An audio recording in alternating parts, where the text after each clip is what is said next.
여러분 안녕하세요. 제가 살고 있는 영국은 이번 11월 초부터 두 번째 록다운이 시작이 되었습니다. 코로나 2차 유행이 있어서 많이 확진자가 발생하기도 했고 이제 록다운이 한 달 정도 다시 진행이 되게 되었는데 여러 사람들의 반발이 있기도 했지만 이제 록다운 기간 동안 저희가 가족과 또 동역자들과 함께 매주 토요일마다 전도를 나갈 수 있는 기회가 있었는데 의외의 광경들을 보게 됐어요. 거리의 분위기, 또 마주치는 사람들이 의외로 굉장히 활기차게 평소처럼 이렇게 잘 지내는 모습들을 보게 되었습니다.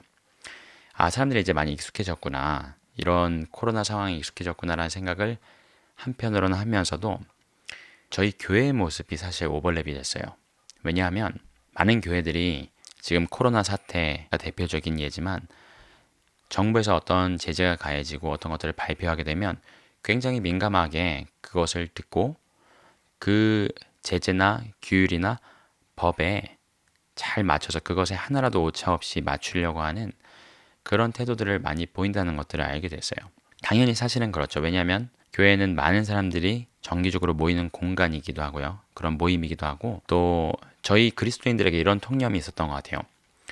그리스도인이라면 당연히 세상의 법도 잘 지키고 세상에서 모범이 되어야 한다라는 거.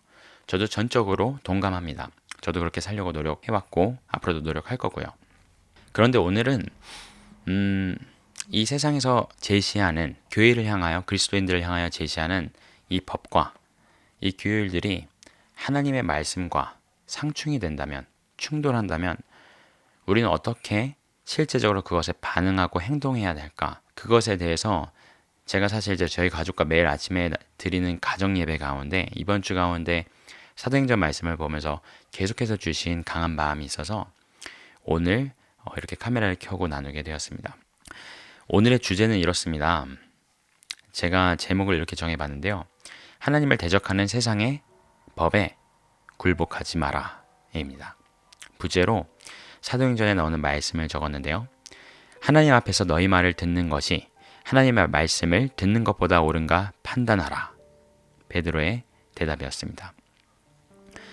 이 땅에는 두 가지 종류의 통치만이 존재를 합니다. 중간지대는 그 두 가지 통치 체제 가운데 존재하지 않습니다. 무엇이죠? 바로 온 우주 만물의 창조주이시고 그 만물을 다스리시는 하나님의 통치와 그리고 제한된 시간 동안 이 세상의 통치권을 넘겨받은 사탄의 통치입니다. 성경은 분명히 그것에 대해서 말씀하고 계세요. 오늘은 저희가 이 두 가지 통치가 저희가 살아가는 이 시대 가운데 여러분이 살아가는 그곳에서 또 제가 사는 이 영국 땅에서 우리 매일의 삶 가운데 저희 눈앞에 가시적으로 그 두 통치, 그 체제가 그 규율들이 부딪힐 때, 충돌할 때 우리는 어떻게 그것을 분별하고 실제적으로 반응하고 행동해야 될지 말씀을 통해서 성령께서 주시는 음성에 귀 기울이는 시간이 되기를 기도합니다.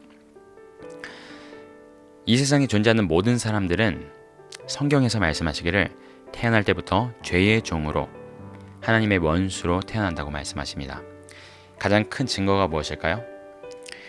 태어날 때부터 저도 이제 셋째 딸이 곧 돌이 되는데 태어날 때부터 아무도 그 어떤 믿음의 가정에서 태어난 아기들도요 누가 전해주기 전까지는 하나님을 전혀 알지 못합니다. 놀랍죠? 전혀 하나님의 존재에 대해서 알지를 못해요. 그리고 한 번도 가르쳐준 적이 없는데 아주 자연스럽게 자기의 죄의 본성을 깨달아가기 시작합니다. 이 너무 사랑스러운 아기들이요. 그 얘긴즉슨 하나님을 주인으로 모시지 않고 내가 내 삶의 주인이고 왕으로 살아간다는 이야기죠. 하지만 영적인 실체를 보면 정말 우리가 하나님을 모른 채 태어나서 하나님을 주인으로 거부하고 그냥 내 삶의 주인으로 살아가는 걸까요? 성경은 영적인 실체를 이렇게 말씀하시는데 내 자신이 내 삶의 주인이고 왕이 아니라 우리가 죄의 종으로 태어난다고 말씀하십니다. 사탄의 지배 가운데 태어나고 살아간다는 이야기죠. 그러니 죄의 소욕이라고 표현하죠. 성경에서 죄가 하라는 대로 할 수밖에 없는 그런 존재가 바로 저희 존재입니다. 로마서 6장 6절에 이런 말씀이 있습니다. 우리가 알거니와 우리 옛사람이 예수와 함께 십자가에 못 박힌 것은 죄의 몸이 멸하여 다시는 우리가 죄에게 종노릇하지 아니하려 함이니. 뭐라고 말씀하시죠? 우리의 옛사람이 죄에게 종노릇을 하고 있었다고 해요.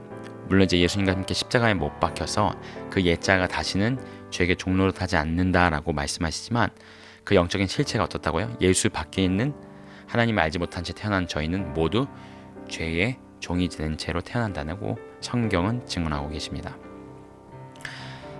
누구든지 예수를 나의 구주, 개인의 구주로 영접한 이후에는 우리 매일의 삶 가운데, 매 순간 가운데 이 두 통치 체제가 우리 마음 속에, 우리 삶 속에 충돌하는 것들을 경험합니다. 그 다음 장 로마서 7장에 이런 말씀이 있는데요. 7장 21절에서 23절 말씀 제가 읽어드리겠습니다. 그러므로 내가 한 법을 깨달았노니 곧 선을 행하기 원하는 나에게 악이 함께 있는 것이로다. 내 속사람으로는 하나님의 법을 즐거워하되 내 지체 속에 한 다른 법이 내 마음의 법과 싸워 내 지체 속에 있는 죄의 법 아래로 나를 사로잡아 오는 것을 보는도다. 이 두 가지 법, 마음으로는 내가 구주로 영접한 예수 그리스도, 그 진리의 말씀 그 자체이신 그분의 음성을 듣기를 원하는데 우리의 육신의 본성은, 우리의 죄악된 본성은 죄의 소욕을 여전히 따르길 원한다라는 거예요. 그래서 이 두 가지 법, 악과 선이, 선을 행하기 원하는 마음과 악을 행하기 원하는 마음, 이 두 가지 마음, 두 가지 통치가 우리 안에서 매일매일 충돌한다는 것입니다. 이 충돌은 저희가 개인적인 차원에서는 너무 와닿죠. 일어난다는 것이. 개인적인 차원에서 날마다 일어나지만 개인적인 차원에서 뿐만이 아니라 인류 역사 가운데 매 시대마다 반복적으로 발생하고 등장하게 됩니다. 하나님의 진리의 통치가 혹은 사단의 하나님을 대적하는 통치가 사회적으로, 국가적으로 법제화돼서 가시화될 때 보통은 사회의 움직임이나 법의 제정으로 발현이 되는 것이죠. 성경에서 몇 가지 예를 저희가 살펴볼 수 있는데요. 가장 성경에서 두드러지게 두 가지 통치체제가 역사 가운데, 사회 가운데 드러난 것이 바로 예수님의 초림을 막으려 했던 사단과 하나님의 궁극적인 솔루션, 하나님의 구원 계획의 전부라고 할 수 있는 예수 그리스도의 이 땅에 오심과 십자가 지심, 이 두 가지 계획, 이 두 가지 통치가 부딪히는 것을 저희가 볼 수 있습니다. 자, 첫 번째, 모세 시절 바로 왕이 산파들에게 히브리 여인들이 출산할 때 모든 아이들 중에 남자아이가 태어나면 죽이라고 명령을 내립니다. 왜 미리 못 죽이죠? 왜냐하면 남자아이인지 여자아이인지 지금처럼 확인할 수가 없기 때문이죠. 영아살인이죠. 영아살인이라고 볼 수 있지만 낙태에도 굉장히 가깝습니다. 지금 이 시대에는 저희가 성별을 확인할 수 있으니까 여러 가지 모양으로, 여러 가지 이유로, 여러 가지 정당화를 통해서 수많은 살인이 이 똑같은 저희와 성정을 가진 모태에서 지음을 받은 태초전에 계획된 이 귀한 생명들이 살인을 당하죠. 그게 인류 역사에도 동일하게 반복되는데 메시아를 보내시기 원하시는 하나님의 계획을 반대하는 사탄이 애굽 왕 바로의 마음을 충동질하여서 히브리 산파들에게 이런 명령을 내리고요. 또 산파들이 하나님을 두려워해서 이제 그걸 따르지 않자 이런 명령을 또 내립니다. 그러면 너희들이 직접 모든 남자아이들은 하수에 던져라, 강물에 던져라 라고 명령을 내려요. 그리고 여자아이는 살려라.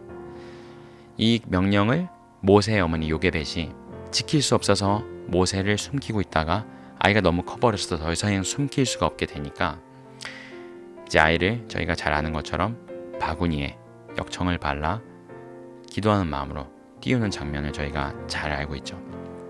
에스더 시대에는 어떤 일이 있었죠? 하만이라는 인물이 전 이스라엘 민족, 전 유대인을 죽이고자 하는 그런 계획을 세우고 그것을 법제화하는 그 시도를 저희가 볼 수 있죠. 물론 하나님께서 에스더를 통해서 하나님의 사람들을 통해서 그 계획을 정반대로 바꾸시는 그 역전의 장면을 저희도 잘 알고 있고요. 그리고 헤롯 왕은 예수님이 탄생하신 베들레헴 근교 2살 미만의 모든 남자아이들을 죽이라고 명령합니다. 제가 잠깐 몇 가지 성경에 나오는 사례를 들었지만 성경뿐만 아니라 인류 역사 가운데 이런 것들이 계속 반복이 돼요. 홀로코스트도 있었고요. 그러니까 유대 민족을 통해서 마지막 때 그리고 다시 오실 예수님의 길이 예비되는 것을 아는 사탄이 아주 강력하게 히브리 민족을, 유대 민족을 대적하고요, 죽이고 말살하고요, 또 수많은 교회를 향한 핍박들이 이슬람권 또 북한과 같은 공산주의권에서 자행이 됩니다. 그럼 저희가 살고 있는 2020년, 지금 아무도 2020년이 이렇게 될 줄 몰랐다는 얘기를 참 많이 하죠. 아무도 예상하지 못했고 이 코비드-19 팬데믹이라는 상황 속에 또 여러 가지 자연재해와 얼마 전에 미국 대선 결과, 사람들이 이것을 놓고 많은 그리스도인들이 받아들이지 못하고 있고 여전히 기도하고 있죠. 저도 그러고 있습니다. 하지만 믿을 수 없는 일들이 눈앞에 펼쳐지는 2020년 이 11월, 지금은 어떨까요? 모든 피조물이 예수님이 다시 오심을 탄식하면서 고대하고 있습니다. 저를 포함해서요. 이 시대의 가장 강력한 충돌, 가장 치열한 영적 전쟁이 벌어지는 현장에 저와 여러분이 지금 살고 있습니다. 왜냐하면 예수님이 언제 오셔도 이상하지 않은 시대에 저희가 살고 있거든요. 요새 한국뿐만 아니라 전 세계적으로 뜨거운 사회적 이슈가 있습니다. 무엇이죠? 차별금지법입니다. 인권과 인본주의에 입각한 차별금지법, 동성애를 바라보는 시각, 낙태를 바라보는 시각, 페미니즘을 바라보는 여러 가지 시각들, 그러면서 소수 성애자를 인정해야 하고 낙태를 할 권리를 인정해야 하고 성을 자기가 스스로 선택하게 하고, 정말 이 문제가 한국뿐만 아니라 미국뿐만 아니라 전 세계 가운데, 제가 살고 있는 영국은 진즉 이 차별금지법이 통과돼서 수많은 그리스도인들이 수많은 불이익을 당하고 학교에서도 이거를 무조건 가르쳐야 되는 공교육이 어마어마한 영향을 받는 것들, 심지어 크리스천 학교들도 이것을 가르칠 수밖에 없는, 그리고 게이 선생님이나 아니면 무슬림 선생님들을 무조건 특정 포션을, 특정 비율을 고용해야 되는 그런 법들이 제정이 됐어요. 이런 일들이 사실 역사 가운데 계속 있었어요. 그렇죠? 소돔과 고모라 시대에도 동성애가 있었고, 이런 어떻게 보면 사회의 그 죄악의 지표라고 말할 수 있는 하나님께서 말씀 가운데 이러이러한 것들은 한 시대의 한 사회의 죄악의 지표다라고 말씀하셨던 것들, 동성애, 낙태, 이런 것들이 이렇게 온 세계, 전 세계적으로 공공연하게 법제화되고요, 옳은 것처럼 제정이 되고요. 소돔과 고모라 때도 이러지는 않았어요. 이러한 시대, 성경에도 한 번도 기록되어 있지 않은, 그것이 옳다고 얘기하는 악을 선으로, 선을 악으로 바꾸는 시대에 저희가 살고 있는 것입니다. 그리고 한국의 현 정부의 성향, 또 전 세계를 덮고 있는 코로나 팬데믹, 그리고 미국 대선 관련해서 온 세상이 정말 양극단으로 치닫고 있습니다. 이건 정치에 대한 이야기가 아니에요. 좌나 우에 대한 이야기가 아니라 준엄하신 하나님의 말씀의 기준에 놓고 봤을 때 엄청나게 양극단으로 갈라져 가는 것을 저희가 부인할 수가 없습니다. 저희가 사실 이제 차별금지법 얘기를 잠깐 했는데, 그것이 왜 잘못되었는가에 대한 이야기는 제가 전에 인본이라는 주제를 가지고 나눈 적이 있기 때문에, 그리고 이미 많은 분들이 사실 목소리를 내고 계시기 때문에 그게 무엇이 잘못되었는가, 무엇을 분별해야 되는가, 그것의 실체가 무엇인가에 대해서 오늘은 다루지 않겠습니다. 이미 많은 분들이 알고 계시니까요. 하지만 대신 오늘은 이렇게 세상의 법, 차별금지법처럼 이 제정된 법과 하나님의 진리의 말씀, 하나님의 법이 충돌했을 때 저희가 분별하는 거 말고요, 수동적으로 그냥 분별하는 거 말고 실제적으로, 능동적으로 어떻게 행해야 될까, 무엇에 순종해야 할까, 무슨 말씀에 순종을 해야 될까, 그것을 저희가 성경을 통해서 귀 기울이고, 이런 일들이 일어나겠구나, 이렇게 행동을 하는 것이 옳구나, 그렇게 해야 되는구나 라는 것을 저희가 함께 귀 기울이는 시간이 되기를 원합니다. 이것이 왜 중요하냐면 앞으로 점점 다가올 시대가 이러한 시대이기 때문이에요. 그냥 수동적으로 세상 법 어기지 않고, 그냥 남에게 피해 입히지 않고 적당히 내 믿음 지키고 살아가는 거로는 절대 돌파할 수 없는 시대가 오기 때문입니다. 여태까지는 어떻게 보면 지금도요, 그렇게 어떻게 보면 중용이라고 해야 될까요? 그냥 적당히 중간 지대를 지키면서 그냥 나이스한 그리스도인이 되는 게 마치 훌륭한 그리스도인인 것처럼 여겨지는 그런 사회 분위기가 분명히 있었어요. 분명히 있었고 지금도 있고요. 그것을 조장하는 언론과 목소리들이 분명히 있습니다. 아니요, 성경은 절대 그렇게 얘기하지 않습니다. 이 모든 법적인 제재나 사회적인 제재나 이 핍박들을 감수하면서 저희가 행해야 할 것이 있다고 분명히 말씀하고 계신다는 거죠. 저희가 오늘 5가지 포인트로 살펴보기로 합니다. 첫 번째, 2가지 법이 충돌하는 현장에 나를 이끄실 때입니다. 사도행전 4장 1절에서 7절 말씀을 보겠습니다. 제가 읽어드릴게요. 사도들이 백성에게 말할 때에 제사장들과 성전 맡은 자와 사두개인들이 이르러 백성을 가르침과 예수를 들어 죽은 자 가운데서 부활하는 도 전함을 싫어하여 저희를 잡음에 날이 이미 저문고로 이튿날까지 가두었으나 말씀을 들은 사람 중에 믿는 자가 많으니 남자의 수가 약 5천이나 되었더라.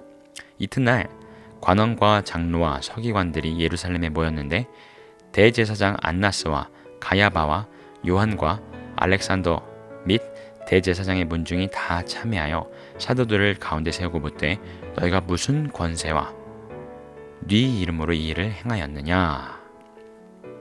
네, 잠깐 컨텍스트를 설명드리면 초대교회에 어마어마한 성령의 권능이 부어집니다. 사람들이 자기의 재물을 통용하고요, 정말 한 마음으로 말씀과 기도와 전도에 힘쓰기 시작합니다. 그러면서 사도들이 전면에 나가서, 거리에 나가서, 회당에 가서 여러 곳에서 권능, 성령의 권능을 행하고요. 권능은 어떤 것이죠? 귀신을 쫓고 병을 고치고, 그리고 선포되는 능력의 말씀을 통해 저희가 방금 읽은 말씀에도 5,000명이나 베드로의 설교를 통해서 5,000명이 한자리에서 회심을 합니다. 놀라운 성령의 권능이 복음의 진보를 위하여 부어집니다. 그런데 이때에 등장하는 무리가 있는데 그들이 바로 관원과 장로와 서기관들, 그리고 대제사장 문중들입니다. 이들이 사도들을 불러 세워놓고, 여러분 생각해보세요. 이들이 지금으로 치면 최고 종교 지도자들, 각 요직을 맡고 있는 권세들입니다. 사회적으로, 종교적으로, 문화적으로 엄청난 영향을 가진, 그리고 권세와 힘을 가진 인물들이에요. 이들이 바로 예수 그리스도를 십자가에 못 박은 인물들입니다. 이들이 사도들을 가운데 세우고서 이렇게 묻습니다. 너희가 무슨 권세와 누구의 이름으로 이런 일들을 하느냐? 그러면서 충돌이 일어나기 직전입니다. 여러분, 만약에 저희가 충돌을 피해야 하는 것이 하나님의 뜻이라면, 잘 들어보세요. 충돌을 피하는 것이 하나님의 뜻이라면 이 사도들이 어떻게 했어야 됐죠? 충돌이 일어날 만한 일을 하면 안 됐었어요. 평화적이고, 그렇죠? 다른 사람 어떤 사회적인 기준, 사회 분위기, 법을 어기지 않는 테두리 안에서 신사적으로, 이성적으로, 합리적으로, 평화적으로, 다 좋은 말들이긴 합니다만 그렇게만 했어야 됐을 거예요. 이 충돌을 피하는 것이 하나님의 저에게 주신 뜻이라면. 그런데 전혀 그렇지 않습니다. 전혀 그러지 않고요. 오히려 반대로 이들은 아무런 계산을 하질 않아요. 이렇게 하면 법을 어길 텐데, 이렇게 하면 저 권세들한테 우리가 박해, 그리고 반대를 받을 텐데, 이런 것을 계산하지 않아요. 이들이 생각했던 건 단 하나예요. 우리에게 성령의 권능이 부어지고 우리가 이 복음을 땅끝까지 전한다. 이렇게 심플합니다. 계산하지 않아요. 이게 법을 어기는 것인가, 세상 사람들이 어떻게 생각하나, 이런 것에 대해서 신경 쓰지 않습니다. 그저 생명의 복음을 전하기 위해서 보냄을 받은 것이에요. 여러분, 사도라는 말의 뜻이 바로 그것입니다. 보냄을 받은 자라는 뜻이 사도라는 말의 의미입니다. 저와 여러분은 어떻죠? 저는 사도는 아닙니다. 저희가 성도라고 그러죠. 사도라고 서로를 부르지 않죠. 하지만 성도들도 같은 정체성을 가지고 있습니다. 성도의 정체성은 이러합니다. 세상으로부터 부름을 받은 자들입니다. 어디로부터요? 세상으로부터요. 꺼내심을 받았습니다. 왜 세상으로부터 꺼내심을 받죠? 세상에 속한 것, 모든 것들이 하나님을 대적하고 하나님으로부터 오지 않았다고 성경은 증언하시기 때문입니다. 우리가 죄의 종으로 있었고 사탄의 통치 아래 있었는데 예수 그리스도께서 우리를 구출해내십니다. 그분의 소유가 된 것이죠. 그리고 나서 거기서 끝이 아닙니다. 다시 세상으로 보냄을 받습니다. 세상으로부터 부르심을 받고 세상으로 보냄을 받은 자들, 사도들도 보냄을 받은 자들, 그것이 모든 제자들, 사도들, 그리고 예수 그리스도를 따랐던 역사에 존재했던 사람들이고요.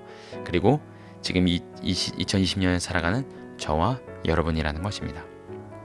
사도들만의, 특별한 사람들만의 부르심이 아니라는 것이에요.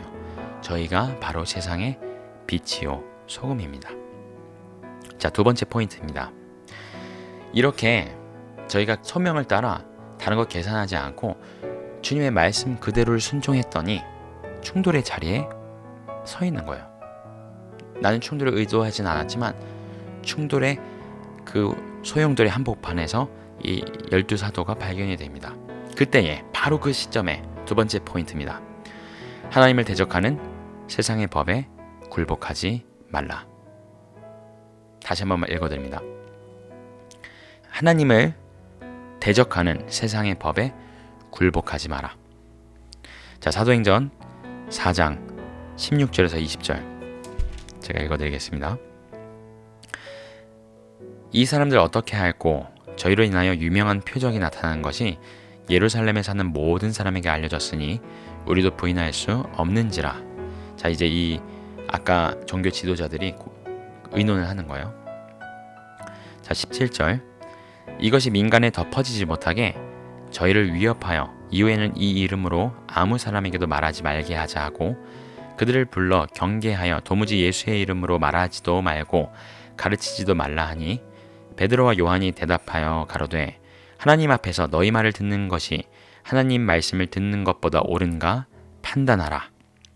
우리는 보고 들은 것을 말하지 아니할 수 없다 하니. 아멘. 자, 여기에 이 두 하나님의 법과 세상의 법이 충돌한 것이 분명하게 구체적으로 가시화돼서 드러납니다. 아까도 말씀드렸지만 어느샌가 세상 법을 어기지 않고 다른 사람에게 막 마음을 offended, 마음 상하게 하지 않고 강요하지 않고 튀지 않고 적당히 중간에서 내 믿음 지키고 열심히 교회에서 섬기고 복 받고 그러면서 세상에서도 잘 지내고 세상적으로도 성공적인 삶을 사는 것 들어본 것 같지 않으세요? 이런 것이 마치 성공적이고 21세기형 모던 크리스천인 것처럼 강단에서 나눠지고요. 성도들 간에 그렇게 서로를 판단하고요. 아, 저 사람 세상에서 저렇게 성공했대. 저거 봐, 세상 친구들도 저렇게 많아. 와, 스타일도 괜찮아. 세상에서 통하네. 마치 그것이 훌륭한 크리스천의 스탠다드인 것처럼 그렇게 여겨지는 시대, 그런 분위기가 굉장히 많았던 것 같아요. 특별히 저희가 지금 살고 있는 이 시기 조금 전에 아주 붐이었던 것 같습니다. 제가 20대 때, 30대 때. 그런데 거기다 대고 예수님이 이렇게 말씀하세요. 나의 제자, 너희가 나의 제자가 되려거든 비용을 계산해봐라. 갑자기 정말 생뚱맞은 얘기를 하십니다. 너희가 내 제자가 되려거든 계산을 해보라는 거예요. 그 제자가 되는 값에 대해서. 그러면서 너희가 망대를 하나 세우려고 해도 이 망대를 다 세울 수 있도록 시간이 필요하죠. 재정이 필요하고요. 그 재정으로 재료들을 사야 합니다. 그리고 인부를 사야 되고요. 그래서 가능하겠다면 시작을 하죠. 예수님께서 리크루트를 해달라고 제가 제자가 되겠다고 따라오는 사람들한테 이렇게 얘기하십니다. 비용을 계산해 보았느냐? 만약에 너희가 계산하지 않고 망대를 세우겠다고 시작을 했다가 파운데이션을 놓고요. 기초공사를 마치고 건물을 올리는데 자재가 부족하든 인부가 부족하든 돈이 부족하든 시간이 부족하든 해서 완성하지 못하면 너희는 웃음거리가 될 것이다 라고 말씀하세요. 그러면서 너희가 내 제자가 되려거든 너희 자신을 부인하고 날마다 자기의 십자가를 지고 나를 따르라 라고 말씀하십니다. 여러분, 여기서 분명하게 예수님께서 말씀하신 건 아주 간단해요. 내 스스로의 목숨을 아까워하는 사람, 그런 사람이 예수님의 제자가 될 수 없는 거예요. 계산하는 사람, 여기서 예수님께서 계산하라고 하시잖아요. 참 아이러니한 표현인데, 그래서 계산을 하잖아요. 그럼 절대 예수님을 따를 수가 없습니다. 계산해서 예수님 따를 수 있을까요? 아니요. 절대 못 따릅니다. 바꿔 말하면 예수님께서 말씀하시는 이거예요. 현실적으로 예수 제자가 되기 위해서 계산을 해보라는 것이 아니라, 네가 정말 십자가에 나와 함께 못 박혀 죽었느냐. 그래서 너 스스로의 목숨을 미워할 만큼, 왜냐하면 나는 나의 스스로의 목숨을 미워하기까지 너희를 사랑했는데 너희도 그렇게 너희의 십자가를 지고 나를 따를 준비가 되느냐 라고 물으시는 거죠. 그럴 준비가 되지 않았으면서 섣불리 시작하지 말라라고 말씀하시는 겁니다. 그럼 이걸 반대로 적용을 해보면, 스스로의 목숨을 잃는 것을 두려워하지 않는 사람, 아까워하지 않는 사람은 세상의 법이 두렵지 않다는 겁니다. 세상적인 계산을 하지 않게 된다는 것입니다. 이 사도들처럼요. 그런 사람들이 세상의 법에 굴복을 할까요? 하나님의 진리의 말씀이 다르게 얘기하시는데 하나님의 진리의 말씀에 대적하는 세상의 법에 굴복할까요? 아니요. 절대 그렇지 않습니다. 오직 하나님의 법을 따르고요. 오직 나의 구주 예수 그리스도의 음성만을 따릅니다. 다른 사람들은 어떻게 하나, 내가 아는 의지하는 목사님들, 리더들, 어떤 신앙의 선배들, 또 교회들은 뭐라고 얘기하나, 이런 거 개의하지 않습니다. 그거 확인하고 그렇게 따라가면 그렇게 행동하면 되겠다 라고 하면서 다른 사람에게 책임 전가하지 않는다는 거예요. 그렇지 않고 내가 들은 음성을 타협하지 않고, 비교하거나 이렇게 해서 타협하지 않고 내가 말씀을 통해서 들은 음성에 순종합니다. 너무나 선명하게 말씀하시거든요. 말씀을 통해서요. 성령께서요. 자, 세 번째 포인트입니다. 굴복했던 현장에서. 제가 이렇게 이야기를 해도 저를 포함해서 그럼에도 불구하고 저희 마음에 여전히 불안한 마음, 두려운 마음 있을 수 있습니다. 왜죠? 분별은 됩니다. 이건 하나님을 대적하는 법이야. 그런 세상의 분위기야. 그걸 따르면 안 되지. 분별까지는 돼요. 분별까지는 되는데, 머리로도 알겠는데 내가 그걸 행동으로 옮길 엄두가 나질 않는 거예요. 일단 무엇을 행동에 옮겨야 될지를 잘 모르겠고, 그리고 내가 그렇게 할 수 있을까? 나 예전에 세상에 많이 굴복했었는데, 다른 사람들 시선 두려워서 세상의 핍박, 저희가 극심한 핍박을 받는 그런 핍박이 아니라 다른 종류의 핍박이 있죠. 조금 내가 편하고자 하는 것들을 포기해야 되고, 사회적인 어떤 시선들을 감수해내야 되고요.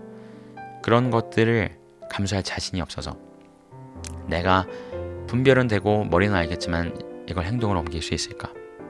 이런 질문을 하는 분들에게 오늘 성경에서 이렇게 얘기하십니다.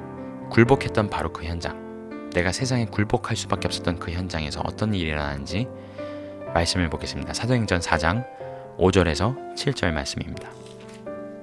아까 읽었던 말씀인데요. 제가 다시 읽어드릴게요. 이튿날에 관원과 장로와 서기관들이 예루살렘에 모였는데 대제사장 안나스와 가야바와 요한과 알렉산더와 및 대제사장의 문중이 다 참여하여 사도들을 가운데 세우고 묻되 너희가 무슨 권세와 네 이름으로 이 일을 행하였느냐. 자,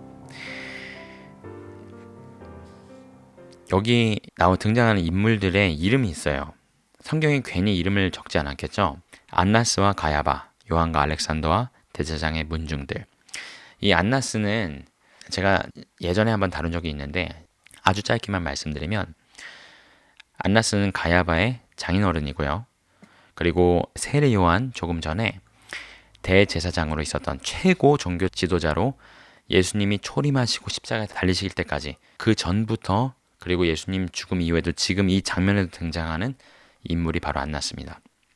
그의 아들이 5이 있는데 사위까지 포함해서 이 6명이 계속해서 연임해서 대제사장을 해먹습니다. 실제로 맞는 표현이라고 생각해서 그렇게 말씀드려요.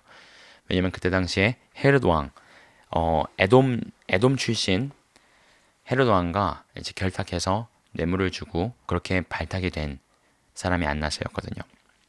어쨌든 이 사람들이 바로 예수님께서 십자가에 달리시던 날 그 새벽에 대제사장 집 문뜰에서, 안나스 집 뜰에서 예수님을 모욕하고 침뱉고 신문하던 바로 그 사람들이고, 백성들을 선동해서 십자가에 예수님을 못 박게 했던 바로 그 사람들입니다.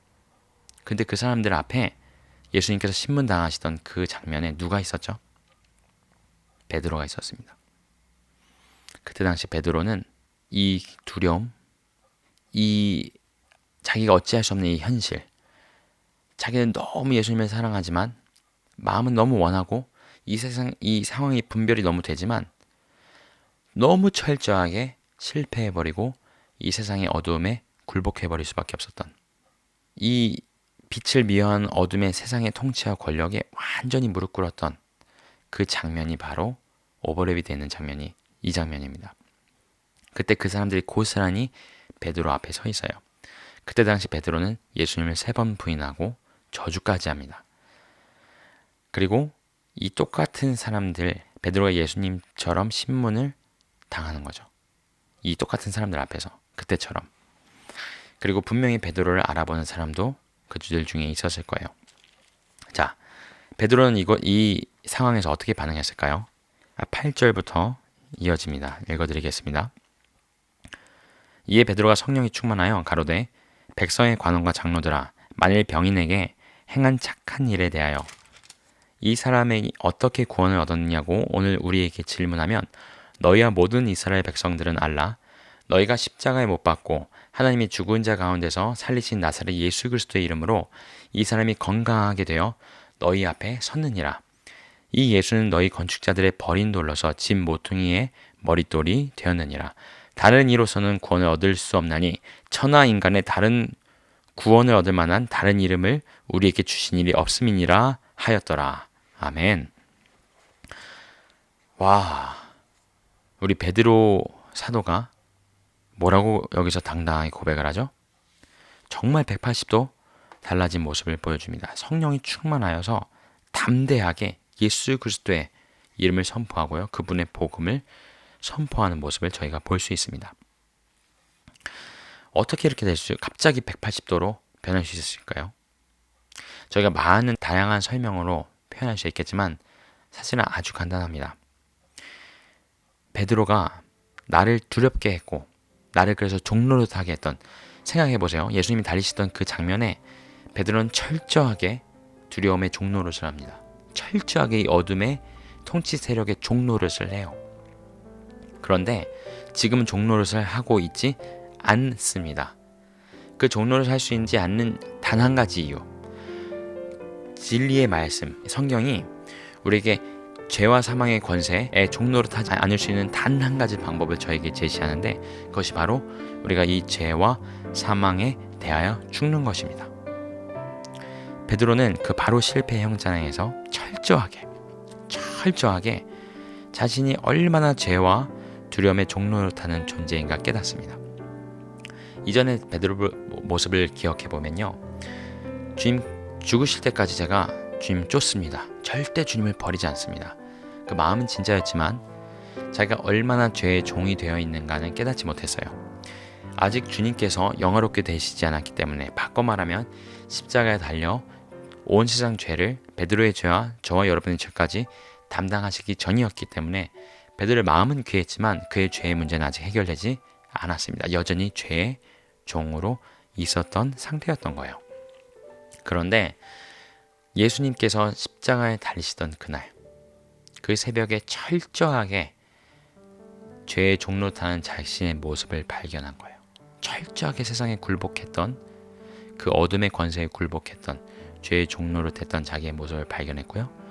그리고 감사하게도 거기서 끝이 아니라 부활하신 예수 그리스도를 만나게 됩니다. 이런 철저하게 죄의 종노릇하는 나를 위해 십자가에 달리신 주님을 목도하고요. 그리고 그분의 부활하심을 목도하고요.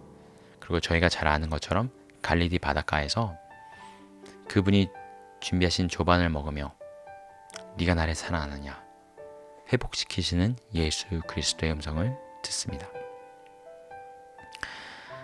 여러분, 저희가 태어날 때부터 죄와 사망의 종으로 태어났다면 저희 스스로 절대 그 관계를 끊을 수가 없습니다. 그 종속적인 관계를 저희는 끊을 수가 없어요. 우리의 의지, 우리의 의로는 끊을 수가 없습니다. 그래서 우리가 예수 그리스도와 함께 십자가에 못 박혔다라고 갈라디아서 2장 20절에서 말씀하시고요. 우리가 그래서 죄에 대하여 죽었다라고 말씀하시는 겁니다. 한 가지, 저희가 공식처럼, 구원 공식처럼 알고 있는 이 이야기가, 지금 내가 분명히 예수를 믿는다고 나는 생각을 하는데 여전히 세상의 두려움에, 이 어둠 권세에 종노릇하고 있다면 여러분, 우리 자신의 믿음의 진위를 확인하셔야 해요. 지금 이 순간에. 왜냐면 이렇게 간단해요. 죽은 노예한테 주인은 아무것도 요구할 수가 없어요. 죽어버렸기 때문이에요. 만약에 죄가 우리 전 남편이라고 예를 들어 해보면요, 여러분 이혼할 권리가 있을까요? 없어요. 그냥 완전 종속되어 있는 거예요. 마치 이슬람 그 부부 관계처럼요. 그런데 유일하게 이혼이 아니죠. 유일하게 이 남편으로, 이 주인으로부터 자유로워질 수 있는 길이 있는데 죽어버리는 거예요. 죽은 노예에게, 죽은 아내에게 어떤 주인이나 남편도 뭐라고 명령할 수가 없습니다. 죽어버렸기 때문이에요. 그런데 죽고 끝나는 것이 아니라 예수 그리스도의 생명에 참여한다는 것입니다. 그분의 신부로, 그분의 자녀로, 예수 그리스도의 그 생명의 종으로 우리가 새롭게 살아난다는 것입니다. 로마서 6장 6절에서 10절 말씀입니다. 우리가 알거니와 우리의 옛사람이 예수와 함께 십자가에 못 박힌 것은 죄의 몸이 죽어 다시는 우리가 죄에게 종노릇하지 아니하려 함이니, 이는 죽은 자가 죄에서 벗어나 의롭다 하심을 얻었음이라. 만일 우리가 그리스도와 함께 죽었으면 또한 그와 함께 살 줄을 믿노니, 이는 그리스도께서 죽은 자 가운데서 살아나셨음에 다시 죽지 아니하시고 사망이 다시 그를 주장하지 못할 줄을 알미로라. 아멘. 뭐라고 말씀하시죠? 사망이 다시는 우리를 주장할 수 없다고 합니다. 우리가 다시는 죄에게 종노릇하지 아니하도록 예수님과 함께 우리가 십자가에 못 박혔다는 거예요. 여러분, 굴복하실 필요가 없고, 굴복하신 그 현장에서 베드로를 통해서 담대하게 복음을 선포하시는 것처럼 여러분과 저를 통하여, 우리가 비록 이전에는 세상에 굴복했고 어두움에 굴복했고 두려움에 굴복한 적이 있을지라 할지라도 우리가 철저하게 굴복했던 그 현장에서 우리를 통해서 생명의 복음을 선포해 하실 줄을 믿습니다. 아멘. 네 번째 포인트입니다. 그분의 도움의 손길입니다. 사도행전 5장 16절에서 20절 말씀입니다. 읽어드리겠습니다. 예루살렘 부근에 수많은 사람들도 모여 병든 사람과 더러운 귀신에게 괴로움 받는 사람을 데리고 와서 다 나음을 얻으니라. 대제사장과 그와 함께 있는 사람, 즉 사두개인의 당파가 다 마음에 시기가 가득하여 일어나서 사도들을 잡아다가 옥에 가두었더니 주의 사자가 밤에 옥문을 열고 끌어내어 이르되, 가서 성전에 서서 이 생명의 말씀을 다 백성에게 말하라 하매. 아멘. 자, 사도들이 감옥에 갇힙니다. 감옥에 갇히는데 사도계인 당파들 그리고 대제사장들이 마음에 시기가 나서 그들을 감옥에 가둡니다. 시기가 나서 그들을 가두는데요. 그들이 부인할 수 없었던 게 바로 이 성령의 권능의 현장이었어요. 여기서 병든 사람이 고침을 받고 더러운 귀신들이 떠나가고요. 그런데 그래서 이들이 옥에 갇혔는데 하나님께서 도움의 손길을 보내십니다. 누구죠? 주의 사자 천사들을 보내십니다. 저는 이 장면을 볼 때, 저희가 왜 그 사도행전의 다른 장면에 보면 바울과 실라가 옥에 갇혔을 때, 그렇죠? 그리고 또 베드로가 또 다른 장면에서 옥에 갇혔을 때 천사들을 통해서 이제 그들을 꺼내 주시는데, 베드로는 막 너무 평안해서 두 번째죠. 두 번째 옥에 갇히니까 너무 평안해서 코 고면서 이제 자고 있는 거죠. 그러니까 천사가 빨리 일어나라고, 또 빨리 일어나라고 하도 안 일어나니까 깨우기까지 하는 장면이 나오는데요. 첫 번째 장면입니다. 사도들이 사도행전에서 나오는 첫 번째 옥에 갇히는 장면인데요. 하나님께서 도움의 손길을 보내시고 그 주의 사자들 천사들이 그들에게 보냄을 받은 이유를 명확하게 얘기합니다. 가서 성전에 서서 이 생명의 말씀을 다 백성에게 말하라. 그게 천사들이 사도들에게 전한 이유입니다. 여러분, 천사들이 굳이 이 땅까지 왔으면 그런 생각 안 해보셨어요? 천사들이 복음을 전하면 얼마나 더 능력이 있을까요? 그렇죠? 사람들 앞에서 사람들이 가득 모여있는 광장에, 이 성전에 천사들이 갑자기 확 광채와 함께 엄청난 기적과 이적과 함께 나타난 거예요. 우레와 같은 목소리로 예수 그리스도가 하나님의 메시아니라. 그러면 수천 명, 수만 명이 한 번에 믿겠죠? 지금 같은 시대에는 그런 것들이 카메라에 찍히면 믿지 않는 사람들도 와, 진짜 하나님 살아계신가 봐, 천사들을 보내셔서, 그럼 믿지 않을까요? 근데 한 번도 하나님은 그렇게 하지 않으십니다. 이 능력 많고 하나님의 명령이면 수행하지 못할 게 없는 천사들이 수행하는 것이 단 하나입니다. 옥문을 열고 사도들을 빼내는 거예요. 그러면서 명확하게 얘기합니다. 너희들 빨리 가서 성전에 서서 이 생명의 말씀을 백성에게 다 전하라. 천사의 입을 통해서 복음을 전하시지 않으시고 하나님께서 천사들에게 이 옥에 갇힌 사도들을 빼내서 그들에게 이 생명의 말씀, 생명의 예수의 복음을 전하라라고, 빨리 전해라 라고 진두지휘하시는 거예요. 여러분, 이런 놀라운 도움의 손길, 천사들이 저희를 수종듭니다. 언제 수종들죠? 그리고 이런 기적과 표적들이 일어납니다. 귀신이 떠나가고 병이 고침을 받고요. 언제요? 언제 천사들이 와서 저희 하나님의 도움의 손길로 저희를 수종들고, 언제 이 성령의 권능이 부어져서 표적과 기사가 일어날까요? 저희 사역을 성공시키고 싶을 때? 저희가 간절히 원하는 것들을 주님께 구할 때?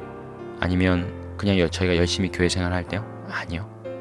성경은 그 그리스도 예수의 생명의 말씀, 예수의 복음을 전할 때 이런 도움의 손길과 성령의 권능이 주어진다고 분명히 말씀하십니다. 갑자기 생각나는데 그 말씀 기억나시나요? 너희가 뱀의 독 그리고 전갈의 독을 마실지라도 해를 입지 않을 거라고. 그러면서 막 이제 예수님께서 보내시는데 저희가 막 그 말씀을 가끔은 남용하는 것 같아요. 우리는 하나님의 자녀니까 하나님께서 내 건강 책임져 주실 거야.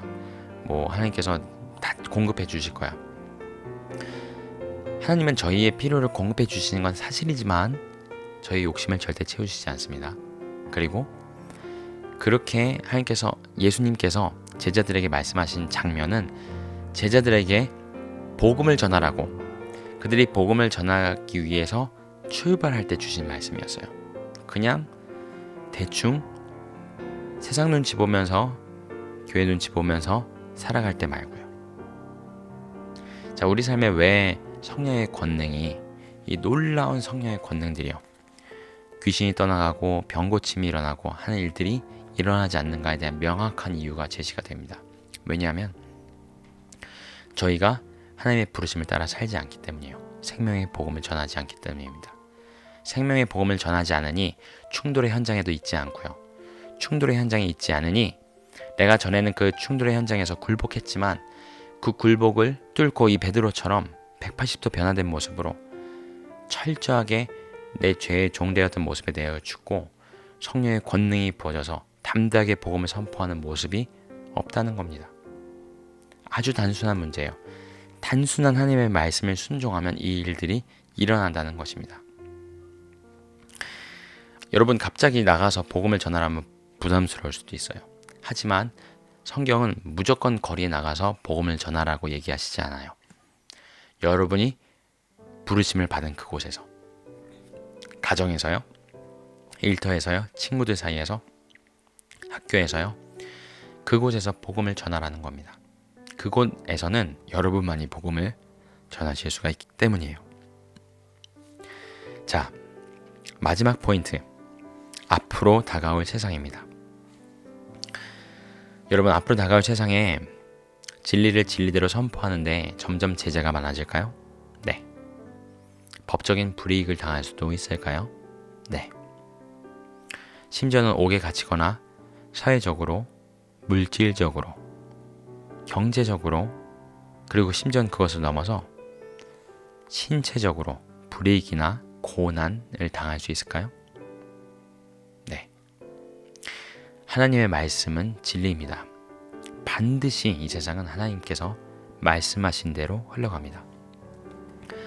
저희가 사도행전을 포함한 신약 성경에 등장하는 초대교회의 모습들을 보면 앞으로 시대가 어떻게 흘러갈지, 그리고 요한계시록에 하나님께서 말세에 일어날 일들을 사도 요한을 통해서 예언하신 것들을 읽어보면 너무나 쉽게, 너무나 당연하게 앞으로 세상이 어떻게 흘러갈지를 저희가 예상해 볼 수 있습니다. 코로나 이후에 세상이 변한다는 이야기를 정말 많이 들었어요. 앞으로 올 그 세상, 본질을 회복한 자들한테는 고난과 함께 전성기를 누리는 초대교회와 같은 그런 시대가 될 거라고 저는 믿습니다. 그리고 마치 브레이크가 고장난 것처럼 선은 선으로, 악은 악으로, 양극단으로 정말 치닫는, 내달려가는 그런 노아의 때와 같을 거라고 믿습니다. 자, 이 마지막 시대를 저희가 준비하면서 이 충돌이 점점 많아진다고 성경은 말씀하시죠. 이 충돌이 점점 많아질 이 시대를 어떻게 구체적으로 준비하고 살아가야 될지 짧은 포인트 4가지를 나누겠습니다. 첫 번째입니다. 사람들의 시선과 평가로부터 자유로워져야 합니다.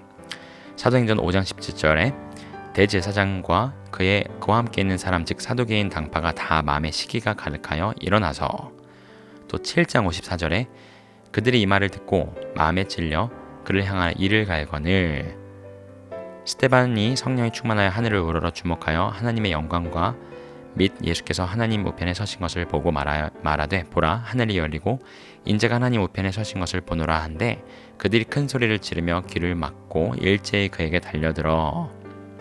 자, 2가지 다른 장면이지만 여기서 보면 법을 떠나서 사람들의 마음, 그리스도인들을 향한 진리를 진리대로 선포하고 복음을 선포하는 사람들에 대한 마음의 태도를 볼 수 있어요.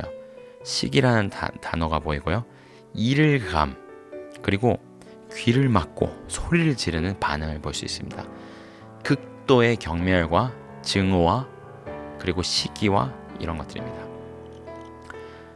안타까운 것은 이게 세상 사람들로부터만 오는 것이 아니라 사실 그리스도 몸 안에서도 이런 일이 일어날 거라고 성경은 말씀하세요. 많은 사람들이 믿음을 저버리고요.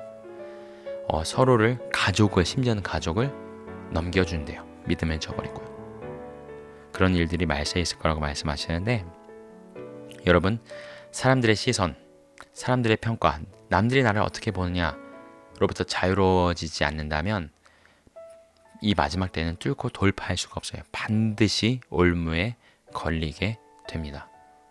여러분 스스로의 마음을 한번 점검해 보시고요. 내가 하나님의 말씀보다, 하나님의 말씀에 순종하는 것보다 다른 사람의 시선, 사회 분위기에 더 눈치를 보고 그것으로부터 자유롭지 않다면 무릎 꿇고 회개하셔야 합니다. 그리고 내가 정말 그것에 대해 죽어버려야 돼요. 그것으로부터 완전히 자유로워져야 돼요. 개의치 않아야 돼요. 그게 죄의 종으로부터 자유함을 받은 자의 특징입니다. 2번째 관문입니다. 내가 살아가는 그곳이 충돌의 현장이 되도록. 무슨 말씀인지 아시겠죠? 아까 저희가 사도들이 이성적으로 행동했으면 충돌을 피해서 평화적으로 그런 충돌이 없을 만한 곳에서나 그런 상황들을 피해서 복음을 전했거나 아니면 법의 테두리 안에서 전했어야 되는데, 말씀대로 살면요 앞으로 올 시대는 반드시 충돌이 일어나는 시대입니다. 절대 피해갈 수 없어요, 여러분. 스스로 불필요한 충돌을 만들라는 이야기가 아닙니다. 충돌을 찾아가라는 것도 아니에요. 그게 아니라 우리가 말씀대로만 살아가면 앞으로 올 시대에는 이런 하나님의 통치가 마지막 자기 때가 얼마 남지 않은 줄을 알고 성령께서 누르시던 손을 거두자 요한계시록에 보면 사탄이 지구로 내려오는 장면이 나옵니다. 그가 이 땅에 내려와서 마지막으로 몸부림을 치는 시대입니다. 그때 어마어마한 충돌과 영적인 전쟁이 있겠죠. 그때 여러분 그 충돌을 두려워하지 마세요. 내가 살아가는 그곳이 하나님의 말씀대로 살아가면 충돌의 현장이 되겠구나라고 미리 예상하셔야 돼요. 그래야 놀라지 않을 수 있습니다. 그래야 마음은 뜨겁게 머리는 냉철하게 진리 가운데서 성령의 인도하심을 받아 권능 가운데 돌파하고 살아낼 수 있습니다. 세 번째 관문입니다. 충돌 가운데에 구원을 베푸시는 하나님을 기억하라. 사도행전 4장에 아까 읽은 말씀이니까 그냥 제가 간단하게 말씀드릴게요. 말씀을 들은 사람 중에 믿은 자가 많으니 남자의 수가 약 5천이나 되었더라. 남자의 수만 5천 명이었다고 합니다. 5장에는 백성이 칭송하더라. 믿고 죽게 나온 자가 더 많으니 남녀의 큰 무리더라. 하나님의 말씀이 점점 왕성하여 예루살렘에 있는 제자의 수가 더 심히 많아지고 허다한 제사장의 무리도 이 도에 복종하니라. 여러분 놀랍죠? 이런 충돌이 있었음에도 불구하고 수천 명이 예수님께로 나아가고요. 또 믿는 자가 남녀의 큰 무리가 더하고요. 제자의 수가 많아지고요. 게다가 허다한 제사장의 무리도 이 도에 복종하게 된다고 합니다. 가장 치열한 충돌이 있었던 그때, 성경에 가장 치열한 충돌이 기록되어 있는 그때가 바로 가장 복음이 흥왕했던 시기였습니다. 놀랍죠? 그게 하나님의 계획이었고요. 이 일들이 다 예루살렘에서만 이루어지거든요. 여러분, 예루살렘에서만이었을까요? 그 위쪽의 사마리아로부터 예루살렘의 핍박이 막 부어지는 그 시점에, 그래서 성도들이 다 흩어지는 그 시점에 기쁨의 찬송 소리가 들리기 시작합니다. 뭐죠? 예루살렘에는 핍박이 부어지고 있는데 사마리아 땅에 기쁨의 찬송 소리가 울려 퍼진다고요. 그게 바로 빌립 집사님이, 자, 초대교회에 박해가 부어지고 핍박이 부어지자 사람들이 뿔뿔이 흩어지는데 빌립 집사님, 초대 7 집사 중에 한 명이었던 빌립 집사님이 사마리아 땅에 가서, 여러분과 저와 같은 그냥 일반 성도예요. 일반인입니다. 무슨 사도도 아니고요, 선지자도 아니고요.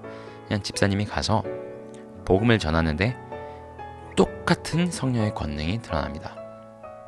나중에 꼭 읽어보세요. 놀라운 성령의 권능이 일어나서 병고침을 받고요, 안진뱅이가 일어나고 중풍병자가 낫고요, 그리고 귀신들이 떠나갑니다. 사마리아 성에 큰 기쁨, 하늘에 큰 기쁨이 충만했다고 합니다. 너무 놀랍죠, 여러분? 예루살렘에만 있고자 했던 이 복음, 물론 초대 성도들이 참 아름다운 초대 교회의 모습, 재물을 통용하고요, 나의 거라 주장하는 자가 없고요, 날마다 모여서 떡을 떼며 말씀을 나누며 기도하며 전도하기에 힘썼는데 핍박이 부어지니까요, 이 장면, 예루살렘에서 사마리아로, 생각나시죠? 사도행전 1장 8절, 오직 성령이 너에게 임하시면 너희가 권능을 받고 예루살렘과 온 유대와 사마리아와 땅끝까지 이르러 내 증인이 되리라. 아멘. 이 예수님의 마지막 대위임, 명령이 저희 눈앞에서 실현됩니다. 무엇을 통해서요? 환난과 충돌을 통해서요. 꼭 기억하세요. 충돌 가운데에 하나님은 구원을 베푸십니다. 스데반 집사님 이야기를 아까 잠깐 봤는데요. 이 스데반 집사님의 순교로 이 핍박이 시작이 되거든요. 이 스데반 집사님의 순교 장면을 제가 묵상하면서 오늘 마지막 포인트를 사실 묵상하게 됐어요. 참 그것을 하나님이 주신 마음 때문에 참 저 개인적으로 큰 은혜를 받았는데, 마지막 포인트는 이겁니다. 주여, 이 죄를 그들에게 돌리지 마옵소서. 그 본문 먼저 말씀 읽어드릴게요. 7장, 사도행전 7장 59절에서 60절 말씀인데요. 그들이 돌로 스데반을 치니 스데반이 부르짖어 이르되 주 예수여 내 영혼을 받으시옵소서 하고 무릎을 꿇고 크게 불러 이르되 주여 이 죄를 그들에게 돌리지 마옵소서, 이 말을 하고 자니라. 여러분, 이런 충돌이 있었던 그때는 어느 때보다 복음이 흥황한 때라고 말씀드렸죠. 이 충돌을 맞이하게 될 때 저희가 이런 충돌을 보면서 머리에 띠를 띠고 투쟁하라고 저희를 부르셨을까요? 한번 잘 생각해 보세요. 하나님의 말씀대로 사면 이 시대뿐만 아니라 사실 인류 역사 가운데 세상과 부딪힐 수밖에 없습니다. 충돌은 일어날 수밖에 없어요. 그저 저와 여러분은 이것이 가장 치열한, 왜냐하면 예수님의 오심이 다시 오심이 너무 가까운 때라, 언제 오셔도 이상하지 않을 이 시대라, 그것이 너무 치열한 시대에 살고 있을 뿐이지 인류 역사 내내 있었거든요. 그런데 저희가 이런 충돌을 볼 때 그것과 투쟁하라고 부르심을 받았을까요? 성경은 그렇게 말씀하시지 않습니다.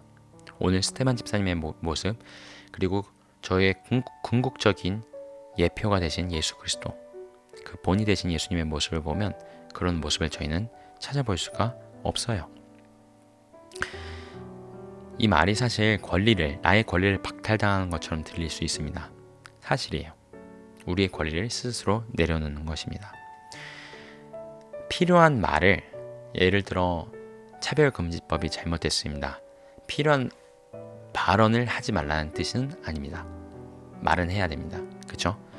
복음을 전하는 것도 입을 열어 전해야 돼요. 그래야 믿음이 들음으로 나니까요. 잘못된 건 잘못됐다고 이야기는 해야 됩니다. 하지만 투쟁과 선포는 다릅니다. 투쟁과 말하는 건 다르다는 거예요. 뭐죠? 투쟁은 마음의 방향성이 누군가를 반박하고 대적하고, 그리고 그쵸? 동의하지 않는 마음 가운데 어떤 다른 사람을, 이제 어떤 하나님을 대적한 이론이나 사상이 아니라 누군가를, 어떤 인물이나 어떤 단체나 그런 것들 반박하고 투쟁하고자 하는 그 마음, 그것은 주님이 주신 마음이 아니라는 것입니다. 오직 이미 승리하시고 모든 것을 주관하신 하나님을 온전히 신뢰할 때, 그리고 그분께 모든 것을 맡기셔야 이것이 가능합니다. 내 권리를 포기하는 거예요. 내 권리는 충분히 싸울 수 있고요, 주장할 수 있고요, 방어할 수 있는데, 스테반 집사님도 예수님도 자기를 방어하지 않습니다.